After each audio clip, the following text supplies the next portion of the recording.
Good morning student. आज मैं आपको एक टॉपिक करा रहा हूँ जो बोर्ड में 3 नंबर का आता है। उस टॉपिक का नाम है मेन हेडिंग एंड सब heading of element in balance sheet. अब इसमें हमें क्वेश्चन किस टाइप से मिलेगा? हमें क्वेश्चन मिलेगा ये जो आइटम है इसमें से कोई 3 या 4 आइटम हमें क्वेश्चन में मिलते हैं। उसका आंसर में हमें क्या लिखना होता है? मेन हेडिंग और सब हेडिंग। अब सबसे पहले नाम है हमारा डिबेंचर। अब इसे याद करने का तरीका कैसे है? जो भी लायबिलिटीज़ मोर देन 1 ईयर के लिए होती है हम उसको नॉन करंट लायबिलिटीज़ बोलते हैं। और जब भी non current liabilities main heading आ गई तो उसकी सब हेडिंग हमेशा क्या होगी? Long term borrowing. तो जैसे पहला नाम है डिबेंचर। डिबेंचर की मेन हेडिंग क्या है? नॉन करंट लायबिलिटी, और इसकी सब हेडिंग क्या हो गई? लॉन्ग टर्म बोरोइंग, क्योंकि ये मोर देन क्या होता है? 12 मंथ्स। ऐसे ही bond, public deposit, long term loan, mortgage loan, short, इनकी मेन हेडिंग क्या होती है हमारी? नॉन करंट लायबिलिटीज़, और सब हेडिंग लॉन्ग टर्म बोरोइंग, क्योंकि ये मोर देन 12 मंथ होते हैं। अब इसके बाद क्या है हमारा? Short term loan, loan repayable on demand, bank overdraft. ये क्या होते हैं? ये शॉर्ट टर्म के लिए होते हैं। विद इन 12 मंथ इसका पेमेंट हमें करना होता है। तो जिसका पेमेंट विद इन 12 मंथ है वो क्या कहलाता है? हमारा करंट लायबिलिटी। और करंट लायबिलिटी के साथ सब हेडिंग हम क्या लिखेंगे? Short term borrowing. अब नेक्स्ट हमारी हेडिंग आती है authorise capital, security premium reserve, general reserve, tax reserve, subsidy reserve, revolution reserve, क्या और एक्स्ट्रा कोई भी रिजर्व है। हमें बस इसमें एक वर्ड याद रखना है, क्या? रिजर्व। जब भी हम इस रिजर्व वर्ड को देखें तो इसका आंसर हमेशा क्या आएगा? शेयर होल्डर फंड और रिजर्व एंड सरप्लस। याद रखना, जब भी किसी भी चीज़ के आगे रिजर्व वर्ड आ गया तो उसकी मेन हेडिंग हमेशा शेयर होल्डर फंड होगी और सब हेडिंग होगी रिजर्व एंड सरप्लस। ठीक है, ये देखो, reserve reserve reserve reserve reserve reserve. जहाँ भी हमें रिजर्व दिख रहा है तो हमें याद रखना, हमें माइंड में रिकॉल हो जाना चाहिए, क्या होगी main heading? Share holder fund और रिजर्व और सरप्लस। इसी तरह जो भी कैपिटल या डिबेंचर से रिलेटेड चीज़ें होती हैं, लॉस, प्रॉफिट एट्सेट्रा, उनका भी मेन हेडिंग क्या होती है? शेयर होल्डर फंड और रिजर्व एंड सरप्लस। जैसे शेयर स्टॉक ऑप्शन या सरप्लस। सरप्लस क्या होता है? प्रॉफिट, और सरप्लस में ही हमारा प्रॉफिट एंड लॉस के नाम से पहला प्रॉफिट और दूसरा लॉस हो जाता है। तो इसका भी मेन हेडिंग क्या है? हमारा शेयर होल्डर फंड। और प्रॉफिट है या लॉस है तो उसकी सब हेडिंग क्या हो जाएगी? Reserve and surplus.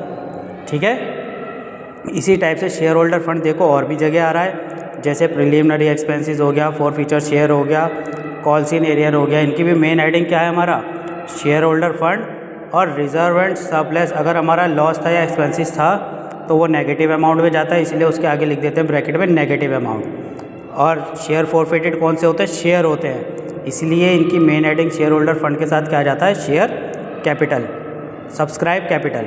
ठीक है, अब आ जाते हैं हमारी करंट लायबिलिटी कौन सी होती है, जिसको हमें विद इन 12 मंथ पेमेंट करना होता है।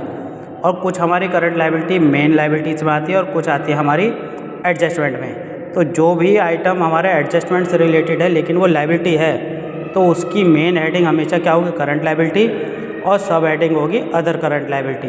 अदर करंट लायबिलिटी हम कब लिखेंगे? जब वो एडजस्टमेंट की एंट्री टाइप हो। जैसे कॉल्स इन एडवांस एडजस्टमेंट होती है, एक्रोड इंटरेस्ट एडजस्टमेंट है, आउटस्टैंडिंग एक्सपेंसेस एडजस्टमेंट है, interest accrued and due on secured loan interest है इसीलिए एडजस्टमेंट है। इसी तरह but not due interest, provident fund payable भी हमारा क्या है? एक टाइप से एडजस्टमेंट होता है, ये परमानेंट नहीं होता। Interest accrued and due on debenture, income receive in advance, unclaim dividend, unpaid dividend, GST payable, current maturity of long term debt. अब देखो यहाँ नाम लॉन्ग टर्म डेट आ रहा है लेकिन वो करंट मैच्योरिटीज है। करंट मतलब within 12 month. Unpaid mature debenture and interest thereon, interest है इसीलिए करंट है। Application money receive for allotment of security and due for refund and interest thereon. किसी भी चीज़ पर इंटरेस्ट है तो वो नॉन करंट, वो करंट लायबिलिटी में आएगा, और करंट लायबिलिटी के साथ अदर करंट लायबिलिटी, क्योंकि ये मेन आइटम नहीं होते। मेन आइटम क्या होते हैं आइए वो भी देखते हैं। मेन आइटम हमारे क्या क्या होते हैं? जैसे क्रेडिटर, क्रेडिटर हमेशा मिलेगा हमें, bill payable, acceptance, trade payable. तो इनकी मेन हेडिंग क्या हो गई? करंट लायबिलिटी और सब हेडिंग हो गई ट्रेड पेएबल। अब कुछ प्रोविज़न भी आते हैं। प्रोविज़न किस पीरियड के लिए होते हैं? शॉर्ट पीरियड के लिए। तो प्रोविज़न फॉर टैक्स या provision for expenses current liability, और कम टाइम के लिए है तो शॉर्ट टर्म प्रोविज़न, ज़्यादा टाइम के लिए है तो लॉन्ग टर्म प्रोविज़न भी कह सकते हैं हम उसको। बाकी हमारे और भी अदर आइटम है, जैसे लॉन्ग टर्म प्रोविज़न आ गया। लॉन्ग टर्म प्रोविज़न तो इसकी मेन हेडिंग क्या हो गई? Long term liability. और जहाँ भी नॉन करंट लायबिलिटी है तो उसकी सब हेडिंग हमेशा क्या होगी? Long term provision. ठीक है, provision for warranty, provident fund, इस टाइप से हमें ये याद रखना पड़ेगा। ये 3 नंबर का टॉपिक आता है। ये थी हमारी सारी लायबिलिटी। अब हम आ जाते हैं हमारी एसेट्स पर। एसेट्स 2 टाइप की होती है बच्चों, non current assets, current assets.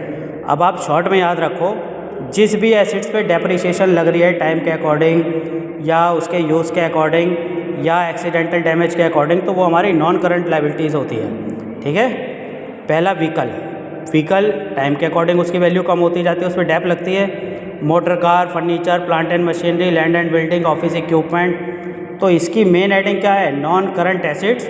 और सब हेडिंग नॉन करंट के साथ जब भी नॉन करंट वर्ड आएगा तो उसकी सब हेडिंग क्या हो जाएगी? Fix assets. अब फिक्स एसेट्स के ब्रैकेट में हमें लिखना पड़ता है टेंजिबल या इंटेंजिबल। टेंजिबल जिसे हम छू सकते हैं, देख सकते हैं, तो ये सब चीज़ें हम छू सकते हैं, देख सकते हैं, तो इसीलिए इसकी सब हेडिंग क्या हो गई? Tangible assets. अब नीचे आ जाते हैं, work in progress, goodwill, patent, copyright, trademark, design, model, brand et cetera, ये सब क्या होता है? Computer software, recipe, formula, licence, franchisee, ये भी हमारे नॉन करंट एसेट्स होते हैं, क्योंकि लॉन्ग टाइम तक हम इसको यूज़ करते हैं। नॉन करंट के साथ सब हेडिंग हमें पता है फिक्स एसेट्स है, लेकिन ये क्या है? इंटेंजिबल। जैसे फॉर एग्जांपल कंप्यूटर सॉफ्टवेयर, हम कंप्यूटर देखते हैं, उसके अंदर जो वर्क कर रहा है सॉफ्टवेयर, उसको हम नहीं देखते, हम उसका बस आउटपुट देखते हैं, तो इसीलिए वो क्या कहलाता है? Intangible assets. गुडविल भी इंटेंजिबल में आता है। और जैसे हमारा कंप्यूटर सॉफ्टवेयर अंडर डेवलपमेंट, ये भी क्या है? नॉन करंट एसेट्स है, फिक्स एसेट्स में इंटेंजिबल और अभी डेवलप नहीं है, तो इसीलिए अंडर डेवलपमेंट। इसी तरह आगे की एसेट्स है हमारी investment, trade investment, treasury bill, ये सब हमारी नॉन करंट एसेट्स है, और इसमें फिक्स एसेट्स में टेंजिबल, इंटेंजिबल। ठीक है ना। अब आ जाते हैं करंट एसेट्स कौन सी है? करंट जो विद इन 12 मंथ कैश में कन्वर्टेबल होती है, वो होती है हमारी करंट एसेट्स। अब इसमें क्या क्या नाम आते हैं देखो, current investment, treasury bill, long term investment with maturity period less than 6 month. Less than 6 month है, भले ही लॉन्ग टर्म है, लेकिन लेस देन 6 मंथ में कन्वर्ट होना है, तो करंट एसेट्स। और करंट इन्वेस्टमेंट, क्योंकि ये इन्वेस्ट कर रखा था हमने पैसा, इसलिए करंट इन्वेस्टमेंट। नेक्स्ट है लो store spare part, store and spare, good acquired for trading, ये सब हमारा क्या है? करंट एसेट्स और इन्वेंट्री। ठीक है। नेक्स्ट अब देखो, stock, good in transit, cash in hand. Stock क्या होता है? करंट एसेट्स, और स्टॉक मतलब इन्वेंट्री। ऐसे good in transit, current assets और इन्वेंट्री। नेक्स्ट आता है cash in hand, balance with bank, ये सब हमारे करंट एसेट्स होते हैं, और कैश एंड कैश इक्विवेलेंट, क्योंकि ये खुद ही कैश में कन्वर्टेबल है। नेक्स्ट हमारा prepaid insurance, advance tax, current assets, और मेन नहीं है इसीलिए अदर करंट एसेट्स। ठीक है बच्चों, इसे बिल्कुल पक्का करना। 31 या 32 नंबर पर ये हमें क्वेश्चन मिलेगा बोर्ड में, तो इसे अच्छे से तैयार करें। ठीक है, थैंक यू।